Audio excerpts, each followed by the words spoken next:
हरे कृष्णा सभी को। पंचांग प्रणाम।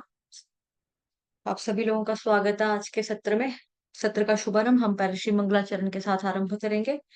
ओम अज्ञानतिमिरान्धस्य ज्ञानांजनशलाकया चक्षुरुन्मिलितं येन तस्मै श्री गुरुवे नमः। श्री चैतन्य मनोभीष्टं स्थापितं येन भूतले स्वयं रूपः कदा मह्यं ददाति स्वपदान्तिकं। वन्देऽहं श्रीगुरुः श्रीयुतपदकमलं श्रीगुरुन् वैष्णवांश्च श्रीरूपं साग्रजातं सहगण रघुनाथान्वितं तं सजीवं साद्वैतं सावधूतं परिजनसहितं कृष्ण चैतन्य देवं श्रीराधा कृष्णपादान सहगण ललिता श्रीविशाखान्विताश्च नमः ओं विष्णुपादाय कृष्णप्रेष्ठाय भूतले श्रीमद्भक्ति वेदांत स्वामिन् इति नामिने। नमस्ते सारस्वते देवे गौरवाणी प्रचारिणे निर्विशेष शून्यवादी पाश्चात्य देश तारिणे। नमो महावदान्याय कृष्ण प्रेम प्रदायते कृष्णाय कृष्ण चैतन्य नाम्ने गौरत्विषे नमः। हे कृष्ण करुणा सिंधो दीनबंधो जगतपते गोपेश गोपिका कांत श्री राधा कांत नमोस्तुते तप्त कांचन गौरांगे श्री राधे वृंदावनेश्वरी वृषभानुसुते देवी प्रणमामि हरिप्रिये। हरिप्रिये वाञ्छाकल्पतरुभ्यश्च कृपा सिन्धुभयेव च पतितनां पावनेभ्यो वैष्णवेभ्यो नमो नमः। जय श्री कृष्ण चैतन्य प्रभु नित्यानंद श्री अद्वैत गदाधर श्रीवासादि गौर भक्त वृंद। हरे कृष्ण कृष्ण कृष्ण हरे हरे हरे राम राम राम हरे हरे। हरे कृष्ण कृष्ण कृष्ण हरे हरे हरे राम राम हरे हरे। ओम नमो भगवते वासुदेवाय। ओम नमो भगवते वासुदेवाय। ओम नमो भगवते वासुदेवाय।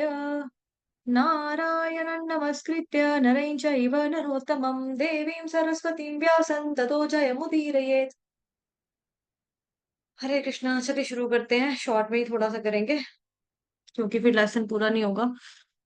वैसे भी ये टॉपिक महाराज का लेंथ ही है। चार कुमारों द्वारा जय विजय को शाप, भगवान वराह का प्राकट्य, हिरण्याक्ष की विजय तथा भगवान वराह द्वारा उसकी मृत्यु, तीसरा स्कंद का शीर्षक था ये। स्वयंभू मनु के कार्यकाल के दौरान श्वेत वराह का वर्णन करने के पश्चात मैत्री ऋषि चाक्षुष मनवंतर के दौरान रक्त वराह की कथा सुनाने लगे।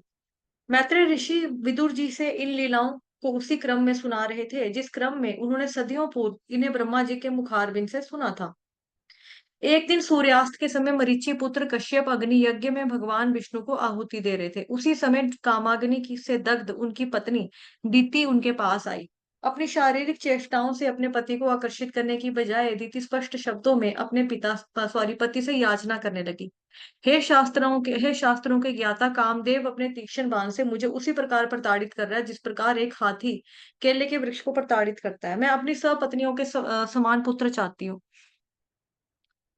कृपया मेरी यह इच्छा पूरी करके मुझ पर कृपा करें। मेरे पिताजी दक्ष ने सभी अपनी सब पुत्रियों से अलग अलग पूछा था कि वो किससे विवाह करना चाहती हैं। फिर हमारी इच्छाओं को जानकर उन्होंने अपनी 13 पुत्रियों का विवाह आपसे किया और तब से हम पूरी निष्ठा के साथ आपकी सेवा में रत हैं। हे पंकज नेत्र, जब कोई दुखी व्यक्ति किसी महान व्यक्ति की शरण लेता है तो उसकी याचना व्यर्थ नहीं जानी चाहिए।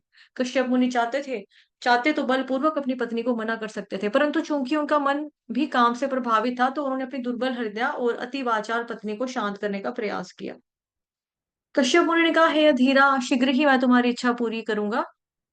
तुम्हारे जैसी शील पत्नी की सहायता से मुझ जैसे पुरुष भौतिक संसार रूपी सागर को पार कर सकता है। इतना ही नहीं, पत्नी को पुरुष की अर्धांगिनी माना जाता है। जिस प्रकार एक किले की मजबूत मजबूत चार दीवारी से सुरक्षित सेनापति सहजता से घुसपैठियों को पराजित कर देता है, उसी प्रकार सुशीला पत्नी का आश्रय लेकर पुरुष अपनी इंद्रियों पर विजय प्राप्त कर सकता है। इसलिए पुरुष कभी भी अपनी पत्नी के द्वारा प्राप्त सेवाओं के ऋण से मुक्त नहीं हो सकता, चाहे वो पूरे जिंदगी भर अथवा मृत्यु के बाद भी प्रयास क्यों ना करे। हे प्रिय, यद्यपि मैं सूर्याप्त रूप से तुम्हारा कभी ऋण नहीं चुका सकता हूँ, मैं संतानोत्पत्ति हेतु तुम्हारी काम इच्छा को संतुष्ट करने का प्रयास करूंगा। बस मेरी यही निवेदन है कि तुम कुछ क्षण मेरा प्रतीक्षा करो जिससे कि मैं निंदा का पात्र ना बनूं।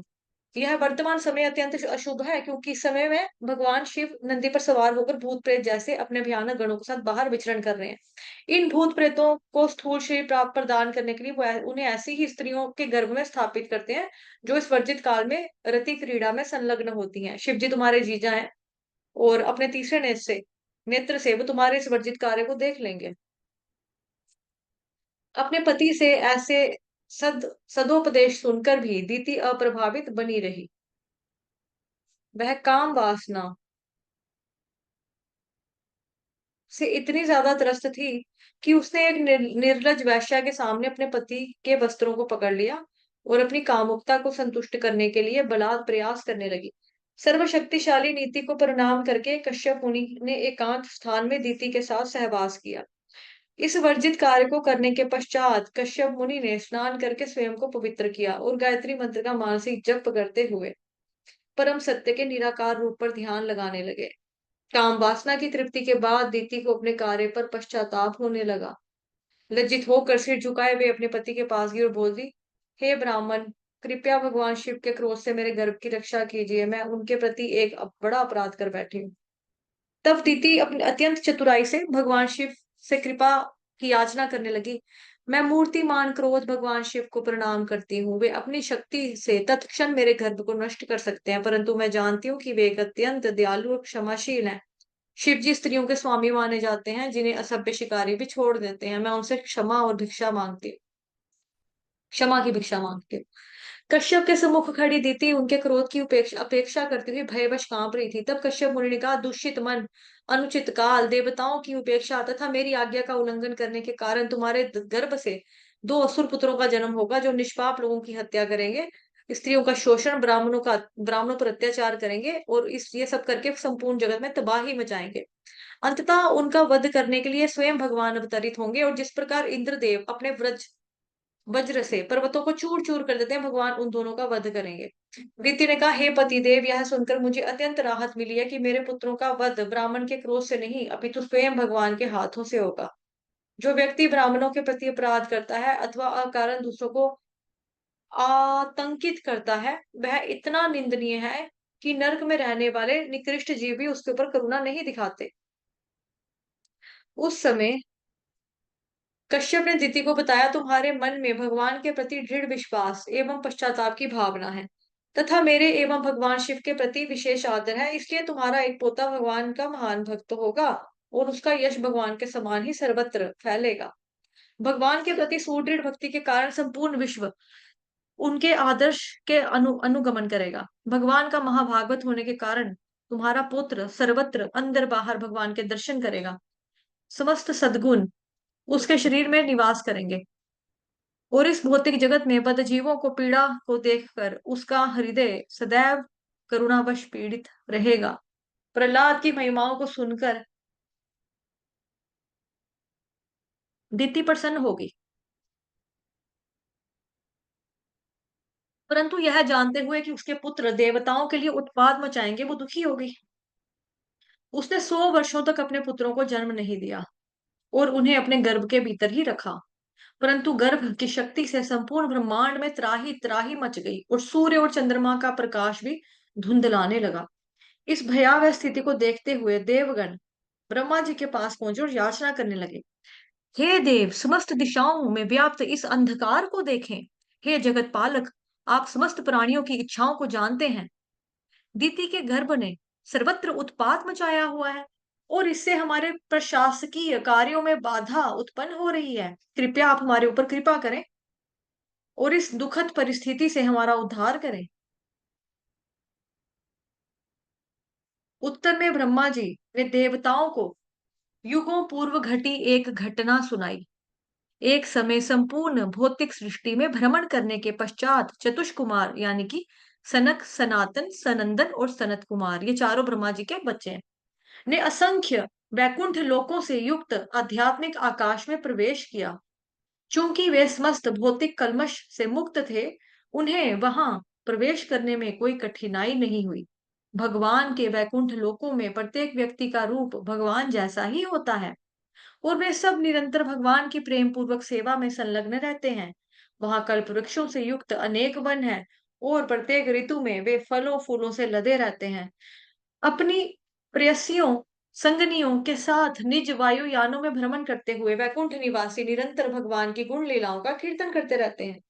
यद्यपि वायुयान में बैठी उनकी प्रेयसियों के भारी नितंब और चेहरों की मोहक मुस्कान कामदेव को प्रलोभित करने की क्षमता रखते हैं, फिर भी वे अपने पतियों के चित्त में काम वासना जागृत नहीं कर पाती। इसका अर्थ यह है कि वैकुंठ में स्त्री पुरुष एक दूसरे के संग में सुख अनुभव तो करते हैं, परंतु चूंकि सदैव कृष्ण भक्ति में तल्लीन रहते हैं, वे संभोग अथवा शारीरिक संबंधों में रत नहीं होते। जब भ्रमरों का राजा उच्च स्वर में भिन भिनाता है, तब मुर्गे, बगुले, चक्रवाक, हंस, तोते और मोर उसके गीत को सुनने के लिए क्षणिक अपना गान रोक देते हैं। यद्यपि चंपक, बकुल, परिजात तथा कमल जैसे पुष्प अलौकिक सुगंध बिखेरते हैं, पर मन ही मन वे सब तुलसी की तपस्याओं की सराहना करते हैं। वे जानते हैं कि किस प्रकार भगवान नारायण को तुलसी की पत्तियों से बने हुए हार बहुत ही भाते हैं।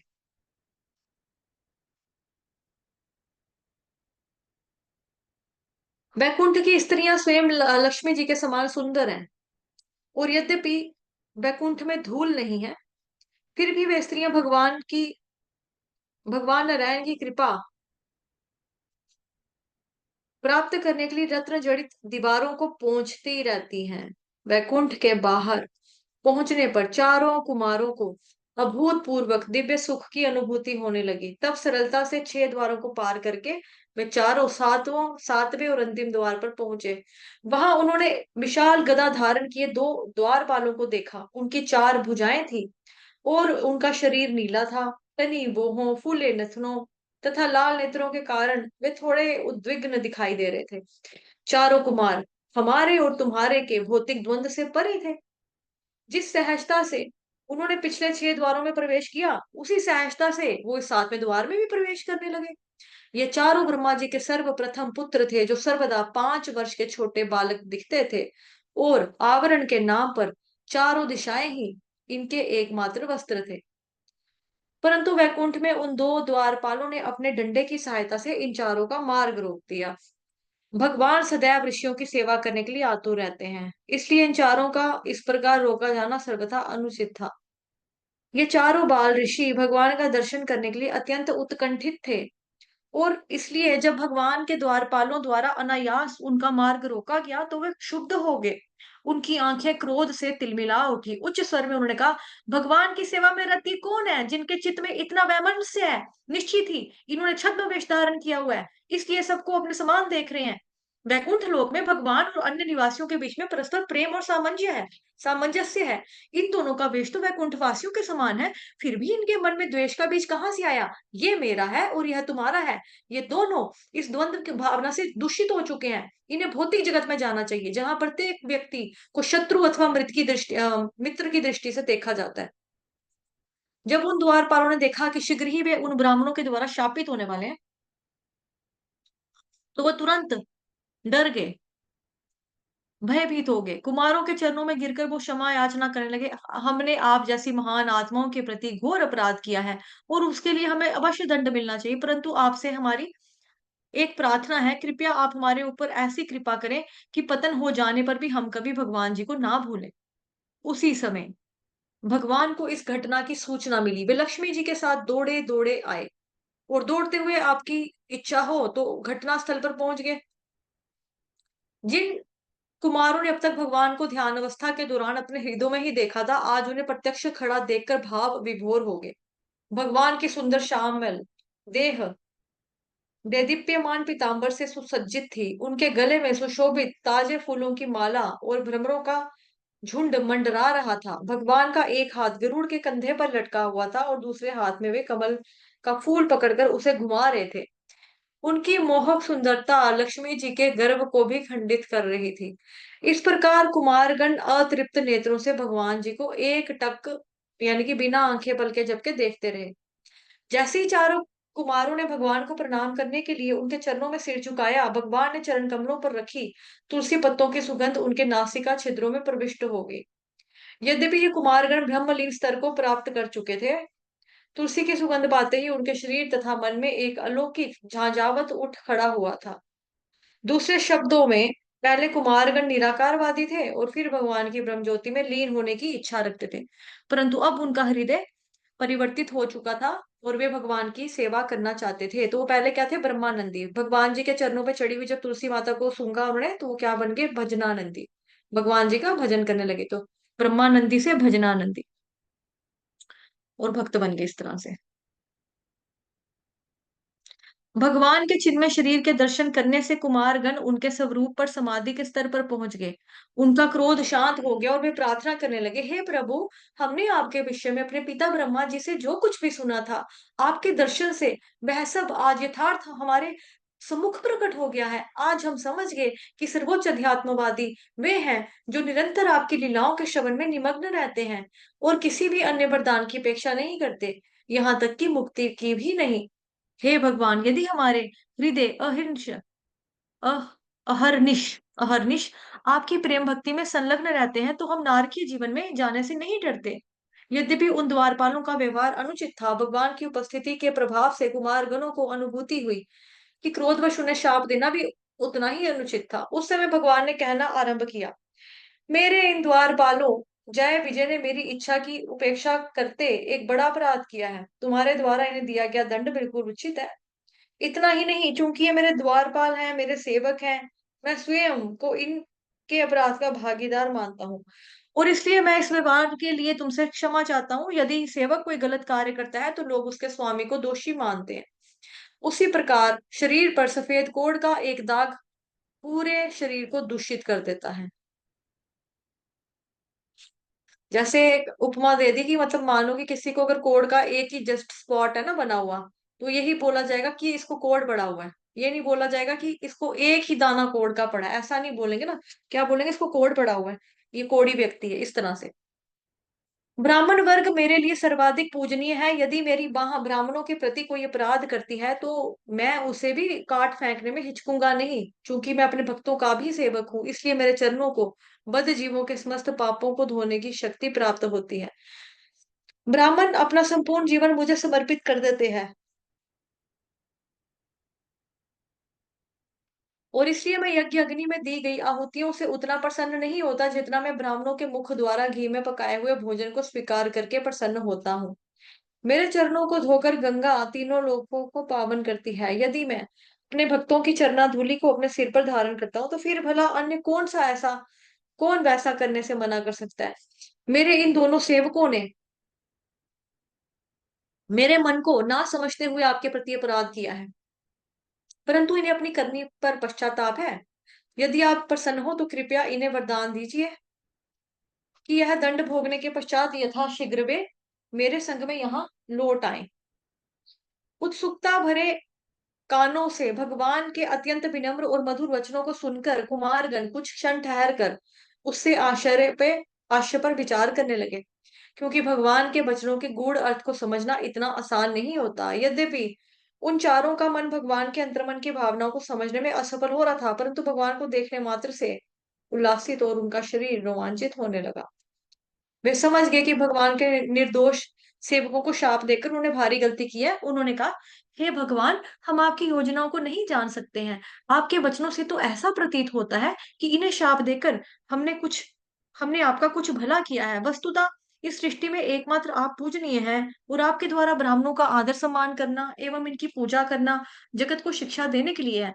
हे प्रभु, आप इन दो निर्दोष सेवकों को अथवा हमें भी जो दंड देना चाहें, हम निष्कपट भाव से सहर्ष उसे स्वीकार कर लेंगे। भगवान ने कहा, हे ब्राह्मणों, जय विजय को तुम्हारे द्वारा दिया गया दंड मेरी ही योजना का एक अंग है और अब ये दोनों असुरी परिवार में जन्म लेंगे। क्रोधवेश अपना चित्त मुझ में लगाए रखते हुए ये सदैव मेरा संग प्राप्त करेंगे और अपने इन जन्मों की अवधि पूरी होने पर वैकुंठ में लौट जाएंगे। तो ये बेसिकली भगवान जी की एक लीला ही थी कि क्योंकि जैसे देखा बताया यहाँ पे कि 5 साल के बच्चे थे, ब्रह्मा जी के जो पुत्र थे, ये चार कुमार 5 साल के बच्चे थे। 5 साल के बच्चों को इतना ज्यादा क्रोध भी नहीं आएगा कि वो इस वे में किसी को श्राप दे दें। जैसे बताया कि क्रोध से उनकी आंखें लाल हो गई, उनको गुस्सा चढ़ गया, उन्होंने बोला ये कैसे मतलब हुआ, चलो ठीक है, शाप दे देते हैं कि जाओ इंसानों की तरह रहो जाकर। और क्योंकि मृत्यु लोक में जाओगे इंसान की तरह रहोगे, तो वहां पर क्या होगा? वहां पर मतलब आपको फ्रेंड भी मिलेंगे, दुश्मन भी मिलेंगे, तो आपको खुद तकलीफ होगी। तो इस तरह से तो फिर वो भी, ये भगवान की बेसिकली लीला थी कि उनके हृदय में क्रोध को उत्पन्न करना। ठीक है। इस प्रकार जय और विजय का शापित होना स्वयं भगवान की व्यवस्था थी। सामान्यतया यह कभी नहीं होता कि चार कुमार जैसे महान ऋषि इतने क्रोधित हों, अथवा भगवान अपने द्वारपालों को दंडित होने दे, या फिर वैकुंठ से किसी का पतन इस भौतिक जगत में हो। कई बार भगवान युद्ध का आनंद लेना चाहते हैं, परंतु चूंकि वैकुंठ में उनका कोई शत्रु नहीं है, इसलिए अपनी इस इच्छा को पूरी करने के लिए उन्हें भौतिक जगत में अवतरित होना पड़ता है। परंतु इस प्रकार की लीलाएं भगवान केवल अपने प्रिय भक्तों के साथ ही करना चाहते हैं, और इसलिए वे शत्रु पक्ष की भूमिका के लिए अपने अत्यंत घनिष्ठ पार्षदों का चुनाव करते हैं। संसार के रंगमंच पर युद्ध के अभिनय का सुख लेकर भगवान अपने भक्तों को वापस वैकुंठ बुला लेते हैं। तो जैसे कई बार होता है ना कि हम लोग बोलते हैं कि हिरण्यकशिपु तो राक्षस था, भगवान का नाम नहीं लेता था, फिर भी देखो भगवान जी ने उनका उद्धार कर दिया। तो ऐसे ही हम भी अगर नाम लें ना लें, अगर हमने एक बार भी कृष्ण कह दिया तो क्या भगवान हमारा उद्धार नहीं करेंगे? उनके चिंतन में हमेशा कृष्ण ही था। और दूसरी बात ये है कि वो भगवान जी की लीला में एक तरह के एक्टर्स हैं। एक्टिंग करने के लिए, रोल प्ले करने के लिए वो उसी पात्र को चुनते हैं कि जो भगवान ने उनको दिया। ठीक है? अब जैसे ये जो है 2, इनका जन्म हुआ है रावण और कुंभ के रूप में भी हुआ है। इनका जन्म हिरण्याक्ष और इसके रूप में भी हुआ है। वो एक और है। कौन बताएगा तीसरा? मेरे को याद नहीं पड़ रहा। ये जो है हिरण्यकशिपु और हिरण्याक्ष। ये हमने उसमें पढ़ा था ना, दामोदर लीला में। जी माता जी बताओ। हरे कृष्ण माता हरे जी, कृष्ण। हरे कृष्ण। माता जी, दंतवक्र और शिशुपाल। हाँ, थैंक यू माता जी। तो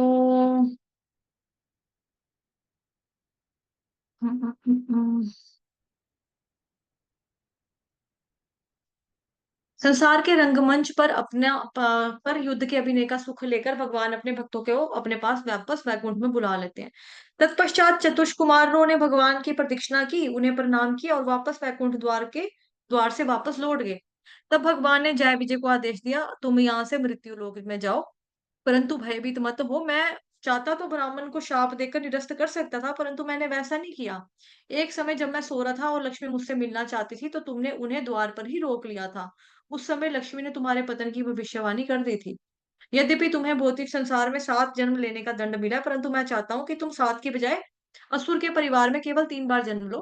क्रोध से सदैव मेरा चिंतन करते हुए तुम अपने समस्त पापों से मुक्त होकर शीघ्र ही मेरे पास लौट आओगे। यह कहकर भगवान ने वहां से प्रस्थान किया। जय विजय ब्राह्मणों के शाप से शोक संतप्त थे और कांतिहीन हो चुके थे। तत्क्षण उनका वैकुंठ से पतन हो गया। गिरते समय कुमारों ने उन्हें पूरा आश्वासन दिया कि 3 आसुरी जन्मों के पश्चात वे पुनः वैकुंठ लौट आएंगे। अपने अलौकिक विमानों में बैठे देवतागण इस संपूर्ण दृश्य को देख रहे थे। जय विजय को गिरता हुआ देखकर सब निराश होकर हा हा हाकार करने लगे। और इस प्रकार कश्यप के शक्तिशाली वीर से आच्छादित होकर जय तथा विजय ने दीति के घर में प्रवेश किया।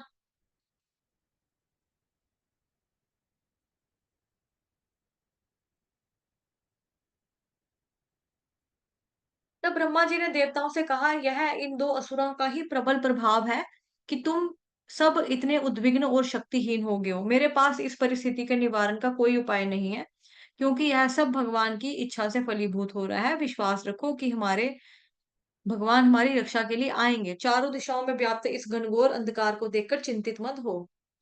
ब्रह्मा जी के इन वचनों को सुनकर देवताओं को राहत मिली और वे अपने लोकों पर लौट आए। इसी बीच 100 वर्षों तक गर्भ धारण करने के पश्चात अंत में दिति ने 2 जुड़वा बच्चों को जन्म दिया, जो महान असुर थे।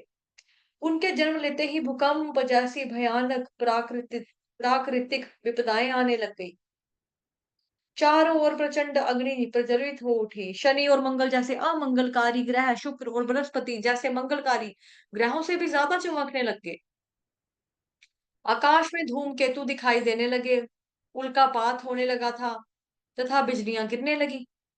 भयानक प्रचंड वायु सिसकारती हुई बहने लगी और बड़े बड़े वृक्ष जड़ सहित उखड़ उखड़ गए। आकाश में काले बादलों के छा जाने से चारों ओर गहन अंधेरा फैल गया। समुद्र में ऊंची लहरें उठने लगी। नदियों तथा सरोवरों के कमल मुरझा गए। बार बार सूर्य और चंद्र ग्रहण होने लगे। पर्वतों की गुफाओं से रथों के गड़बड़ाने की आवाजें आने लगी। गीदड़ी मनहूसियत से रोती हुई आग उगलने लगी और धरती को अपने कठोर खुरों से ठोकते तथा उच्च स्वर में रेंगते हुए गधों के झुंड इधर उधर भागने लग गए। गधों की भयानक आवाज से भयभीत पक्षी अपने घोंसलों से निकलकर अंधाधुंध उड़ने लगे और भयवश गायें मलमूत्र विसर्जन करने लग गई। इतना ही नहीं, गायें इतना डर चुकी थी कि उनके थनों से दूध के स्थान पर खून निकलने लग गया। हे भगवान! और बादलों से जल के स्थान पर पीप की वर्षा होने लगी। मंदिरों में मूर्तियां अश्रु बहा रही थी और बिना आंधी तूफान के भी वृक्ष गिरने लगे। इन सब अपशकुनों को देखकर चार कुमार के अतिरिक्त अन्य सब आतंकित हो उठे। जय विजय के पतन तथा उनके भावी जन्मों की घटना से अनभिज्ञ सबको यही प्रतीत हो रहा था कि मानव सृष्टि की प्रलय का समय निकट आ गया हो। कश्यप मुनि ने अपने पहले पुत्र का नाम हिरण्याक्ष रखा। वह जय था और विजय जिसने गर्भ में पहले प्रवेश किया उसका नाम हुआ हिरण्यकशिपु। जन्म लेते ही इन दोनों असुरों के असामान्य शारीरिक लक्षण प्रकट होने लगे। लोहे जैसे इसके इनके प्रकांड शरीर आसमान को छूते हुए प्रतीत हो रहे थे। इतना ही नहीं, ऐसा लगता था कि मानो चारों दिशाएं इनके शरीर से भर गई थी। जब वे चलते तो उनके प्रत्येक पग पर पृथ्वी दबकर कांपने लग जाती थी। कठोर तपस्या करने के बाद हिरण्यकशिपु ने ब्रह्मा जी से वरदान प्राप्त कर लिया और उसके फलस्वरूप स्वयं को अमर मानते हुए वह अत्यंत अहंकारी बन गया। अपनी शक्ति के बल पर शीघ्र ही उसने तीनों लोगों को अपने नियंत्रण में ले लिया। उसके भाई हिरण्याक्ष को भी ब्रह्मा जी से वरदान प्राप्त हुए थे और वह भी स्वयं को अमर मानता और ज्यादा घमंडी बन गया।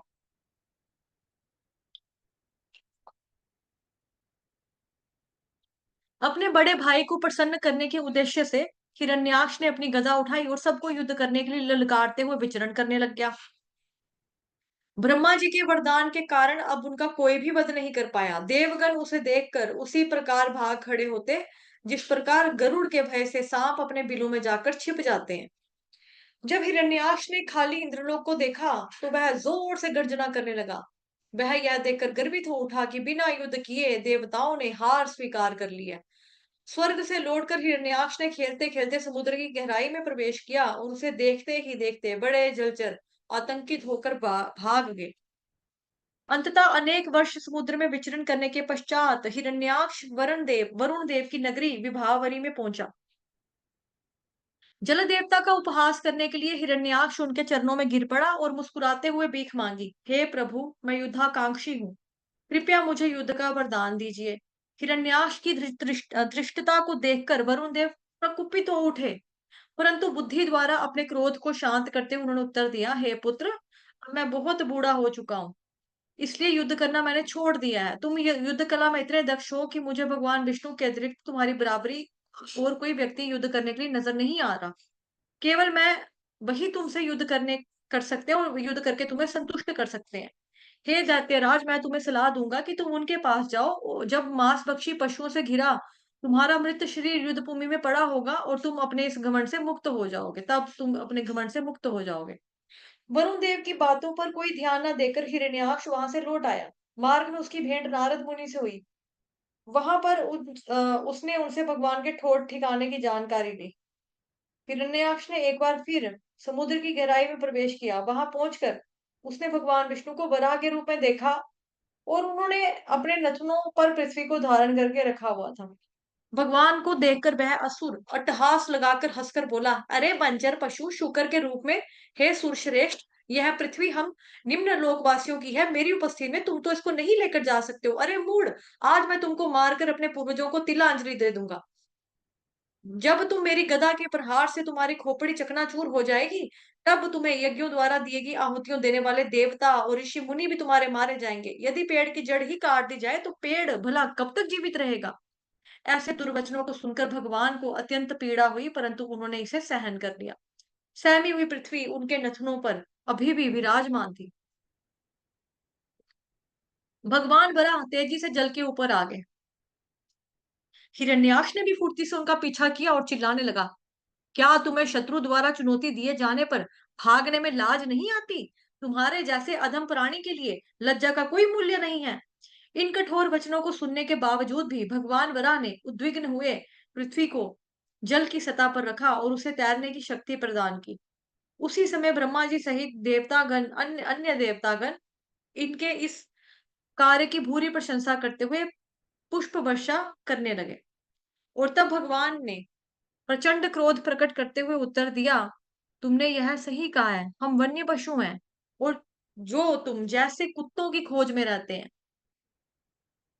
जो व्यक्ति मृत्यु पाश से भयभीत नहीं होता, वह भी तुम्हारे जैसी अभद्र भाषा की बातें करता है।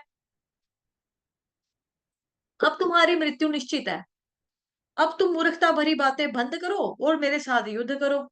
कोई कितना भी अहंकारी क्यों ना हो, यदि वह अपने वचन को पूरा नहीं कर सकता, तो उसे वीरों की सभा में बैठने का कोई भी हक नहीं होता। इस प्रकार चुनौती दिए जाने पर हिरण्याक्ष क्रोध से तमतमाने लगा और उसका विशाल शरीर कांपने लगा। अपमानित होने के कारण वह सांप की तरह फुंकार रहा था। अपनी शक्तिशाली गदा उठाकर वह भगवान जी की ओर दौड़ा और उन पर तेज से प्रहार कर दिया। परंतु थोड़ा सा हटकर भगवान ने वह वार बचा लिया और बदले में अपनी गदा से हिरण्याक्ष के माथे पर प्रहार करने का प्रयास करने लगे। गदा युद्ध में दक्ष हिरण्याक्ष ने अपनी गदा से उस प्रहार को रोक लिया। इस प्रकार एक उग्र युद्ध आरंभ हो गया। दोनों प्रतिद्वंदी अपनी कठोर गदाओं से एक दूसरे पर प्रबल प्रहार करने लगे।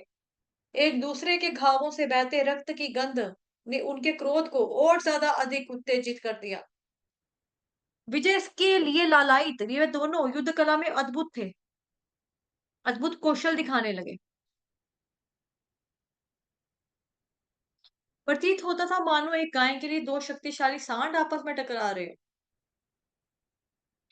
यह युद्ध हो रहा था पृथ्वी के लिए और ब्रह्मा जी आकाश से अन्य देवताओं और ऋषियों के साथ मिलकर इस प्रचंड युद्ध का दृश्य देखने लगे। चिंता भरे शब्दों में उन्होंने भगवान बरा को संबोधित करते हुए कहा, हे भगवान, हिरण्याक्ष ने देवताओं का दमन किया है और ब्राह्मणों, गायों तथा अन्य निरीह प्राणियों को अकारण पीड़ा दी है। सर्प जैसे द्वेषी इस असुर के साथ अब आप और अधिक ना खेल लें। यह माया विद्या में अति प्रवीण है और अत्यंत दुष्ट और घमंडी है। हे अच्युत, संध्या होते ही इस असुर की शक्ति बढ़ने लगेगी, इसलिए उससे पहले ही इसका वध कर दीजिए। अभिजीत नामक शुभ की घड़ी अभिजीत नामक शुभ घड़ी दोपहर में आरंभ हुई थी और अब वह लगभग समाप्त हो चुकी थी। इसलिए तुरंत अपने इस अदम्य शत्रु का विनाश करके भौतिक जगत में शांति की स्थापना करें। ब्रह्मा जी के वचन सुनकर भगवान जोर जोर से हंसने लगे और ब्रह्मा जी की प्रार्थनाओं के प्रत्युत्तर में उनकी ओर प्रेम भरी दृष्टि से देखने लगे। हिरण्याक्ष को अपने निकट खड़ा देखकर भगवान बरा अचानक उस पर झपटे और उसकी ठोड़ी पर निशाना साधते हुए अपनी गदा से प्रहार कर दिया। हिरण्याक्ष ने अपनी गदा से वार बचा लिया और फलस्वरूप भगवान की गदा उनके हाथों से फिसल गई। हवा में कलाबाजी खाकर गिरती हुई वह गदा चमचमा रही थी। इस दृश्य को देखकर देवताओं और ऋषियों के खेमे में खलबली मच गई। यद्यपि हिरण्याक्ष के पास अपने निहत्थे शत्रु पर प्रहार करने का सुअवसर था, परंतु परंतु युद्ध के नियमों का पालन करते हुए उन्होंने वैसा नहीं किया। इसने भगवान के क्रोध में घी डालने का काम किया। उन्होंने तुरंत अपने सुदर्शन चक्र का आह्वान किया। शत्रु सामने खड़ा था और भगवान के हाथों में उस देदीप्यमान चक्र को देखकर देवतागण और ऋषि एक स्वर में पुकारने लगे, आपकी जय हो, आपकी जय हो, तुरंत इसका वध कर दो। इसके साथ अब आप और मत खेलो। अपने सम्मुख सुदर्शन चक्र लेकर खड़े भगवान को देखकर हिरण्याक्ष क्रोधवश अपने होठों को काटने लग गया और चोट खाए सर्प के समान फुफकारने लग गया। तब भयानक नथुनों वाला असुर वह अपनी गदा को घुमाते हुए हवा में उछला और भगवान पर आक्रमण करते हुए चिल्लाया, अब तुम्हारी मृत्यु हो जाएगी। भगवान बरा ने अपने बाएं पैर को उठाया और अत्यंत सहजता पूर्वक हिरण्याक्ष के हाथ में रखी गदा पर प्रहार किया। उसकी हाथ से उसकी गदा दूर जा गिरी। भगवान ने कहा, हिरण्याक्ष तुम मुझ पर विजय पाने के लिए इतने आतुर हो? उठो, फिर अपनी गदा फिर से उठाओ। हिरण्याक्ष ने इस चुनौती को स्वीकार किया और अपनी गदा उठाकर जोर से गर्जना करते हुए उसे घुमाने लगा। भगवान बरा ने अपने स्थान से हिले बिना ही अपने हाथों से उस गदा को पकड़कर छीन लिया और यह देखकर बुरी तरह अपमानित हिरण्याक्ष के क्रोध की कोई सीमा नहीं रही।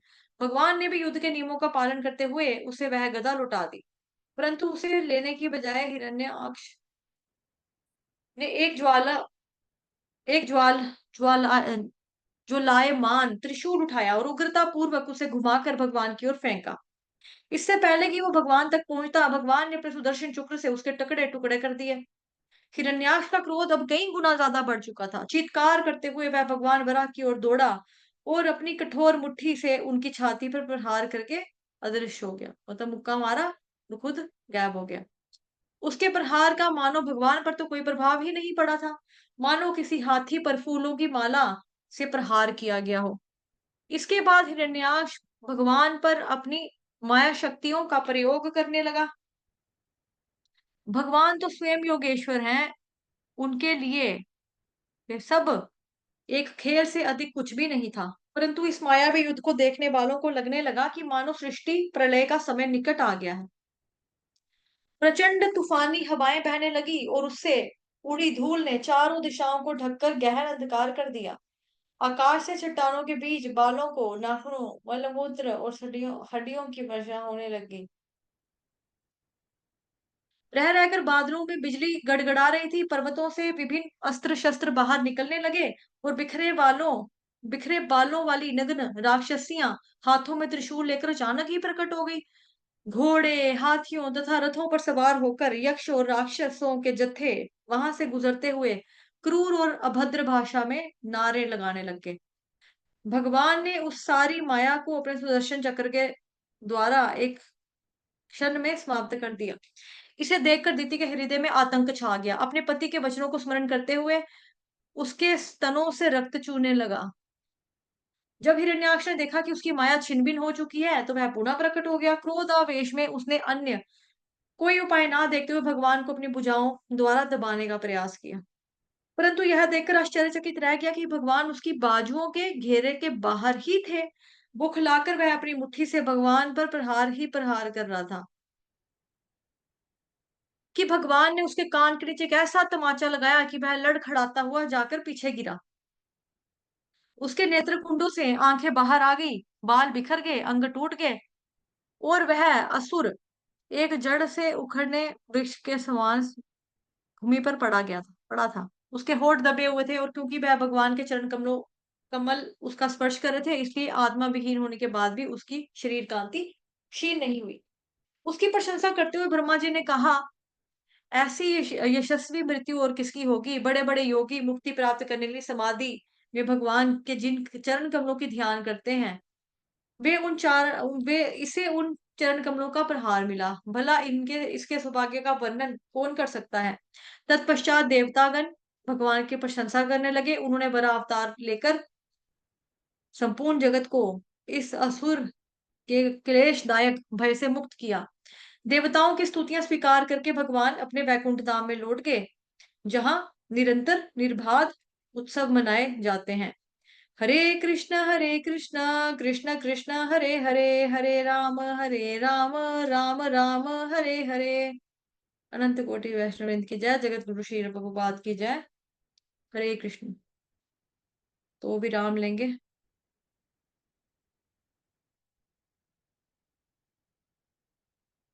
ब्रेकआउट रूम थोड़ा बनाना है।